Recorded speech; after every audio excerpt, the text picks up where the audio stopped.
Now is the perfect time for you to become a millionaire within FIFA 23. Team of the season is now here, and if you followed what I've been saying over the last couple of weeks to even a couple months, you really should have prepared. You should have stacked up as many packs as possible, and hopefully you're going through them. But if you didn't, well, you can still become a millionaire, and this is how you do it. Firstly, you need to carry on playing games. I know it sounds like generic advice, but it is valuable advice. Most people, especially at this stage, they become burnt out. And yes, that does happen with games, especially with games such as Ultimate Team. It becomes so much of a grind right at the beginning that you have so much energy and commitment right at the beginning because it's fun. But once it gets to this point, it's no longer as entertaining as what it once was. But this is the time in which there are the best rewards. I'm not just talking about you being able to go through division rivals, get packs, open those packs in hopes that you could get a team of the season. I'm also talking about you being able to go through FUT champions. The champions playoff is as normal. You will still get a pretty decent amount of packs if you're able to climb up those ranks.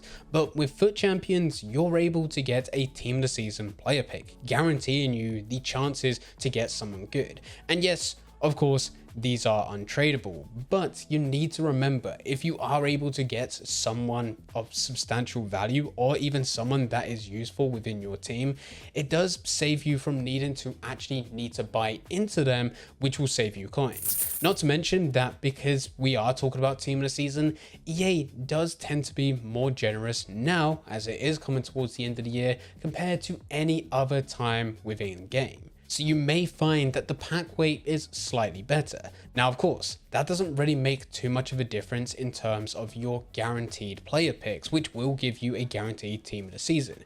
But with your other packs, it feels like there's a slightly higher chance that you can get something decent. And all of this comes from you just playing games, but we're also still not done there.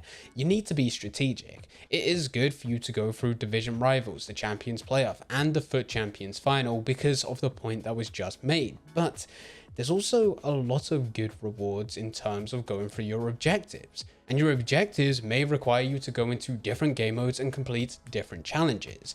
And this is 100% worth doing. You will be able to get team of the season players on a weekly basis. This is part of the content that EA has in place. You can even take a look at your seasonal rewards, which doesn't really matter what games you go into, but you will see that with every 5 to 10 ranks, there is something good, and it gets real good towards the end. The real thing to look out for is any of the friendlies. The friendly game modes as a whole isn't as good compared to some of the other game modes, but once you do count in the objectives, and in most cases, you just need to score a certain amount of goals, score with a specific player, maybe a specific shot type, maybe it's just getting assists, or it could just be playing games with a certain type of team. Once you complete these, they'll give you XP, which helps rank up your season a lot quicker, and also you will be given packs. Because of how easy it is to do, you're most likely going to stack packs a lot quicker than if you were to go through some of the other game modes that we did mention earlier. But all of this is important for our second point.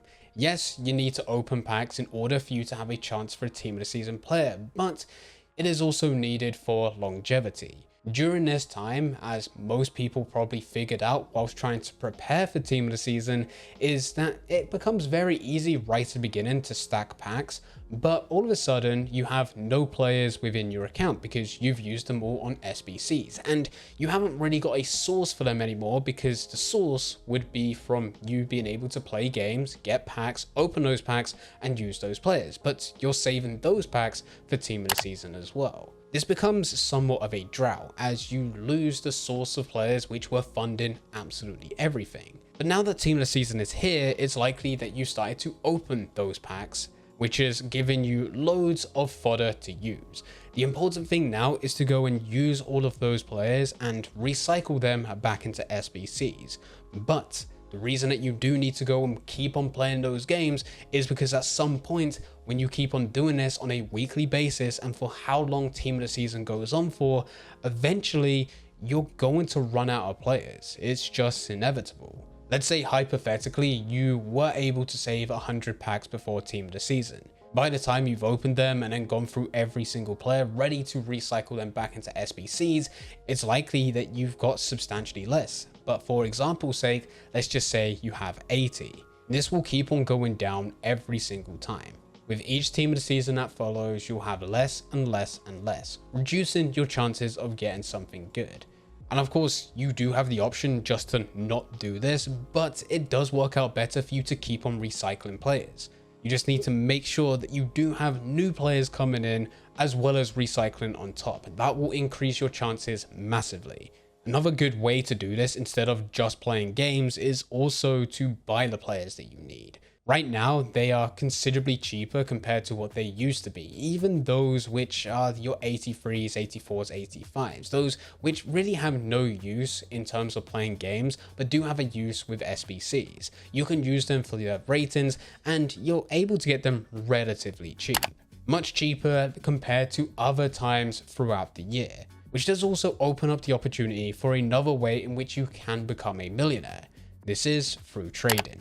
I know it's another obvious point, but right now you don't need to do anything too special in terms of being able to build up your coins and be strategic in how you can progress forward and build towards a million, or even go beyond. Right now, I'm only trading once per week or twice per week, depending what teams release and when they release. When a new team of the season is released, instead of opening packs, that's when I'm taking the time to trade. I'll spend the next hour or two just trying to pick up deals, whilst most people are immediately jumping to the store, opening their packs and trying to get something good. That's when I'll hit the transfer market and bid on all those players which they are currently listing. The attention on the transfer market drops massively during this time. So I can go through, place bids, and it's likely that I'm able to win them without any competition. This works really well with bulk bidding. You're able to go through and bid on loads of different players, all at their minimum, and chances are you will be able to win them. Now, what I'm doing during this time when a new team is released is I will relist them back onto the transfer market, because even though I can get them relatively cheap on a bid, their buy now is still 500, 600 coins more, so I can make a decent amount of profit. But for every other day of the week, I'm being more strategic in how I use these coins. I'm still able to bid on these players and get them for cheap. I'm just not able to get as many of them. And that's when I actually decide to not so much trade, but to go and use the players that I bid on, get them below market value and send them over into my club and use them within SBCs. Now, I'm not calculating this with every single trade that I do, but for the sheer amount of volume that I'm able to get when a new team of the season is released, and for how many players I'm able to trade with, in my head, it makes sense that I'm probably at a balance. A perfect balance where I'm able to profit from the team of the seasons once I'm able to trade for the sheer amount of volume, and then throughout the rest of the week, even though I'm using players for SBCs, I still need to buy them. I end up coming out breaking even because all the players that I was able to profit from when I was trading with them ended up funding my account to go and buy those players that I was using for SBCs. And out of all the ways that we talked about within this video for you to build your account, this is probably the best. I know people don't like it because it is trading at the end of the day, and there's probably more entertaining ways to play. In fact, there definitely is. But this is a way which is being very lucrative. You can trade, make a profit, and use that profit to fund the SBCs ready for you to go around to the following week and do the exact same thing again. In fact, it doesn't even need to be the following week. EA is releasing 2 to 3 teams every single week, so you trade during those times and you'll probably end up making a profit rather than breaking even as a whole. And you still get the entertaining part of being able to open those packs in hopes that you can get something good. Now, I'm betting that if you do this enough, eventually you will get a team of the season player. But let's say you did this all the way through team of the season. Every single team, you was able to trade, recycle players, play games to get even more packs, and just go through the whole thing. Let's say that you wasn't actually able to get a blue. We're also ignoring the fact that you're able to get guaranteed team of the seasons from the player picks within FUT Champions. Let's ignore them for a second. You'll still likely end up being in a much better position, just based on the trading methods themselves, because you're likely not breaking even because of the amount of teams that do get released, And if you do it as part of every single one of those teams, and you're reasonable with the amount of players that you're bidding on to go and use them for SBCs later, well, you will be able to make a profit and should be able to push to at least 1 million coins throughout the next 2 months, which is normally how long Team of the Season lasts. If you do have any questions about anything, then please feel free to leave them in the comment section down below. But anyway guys, I hope you guys did enjoy. If you did enjoy, don't forget to leave a like and subscribe. But for now, I'm going. So see ya.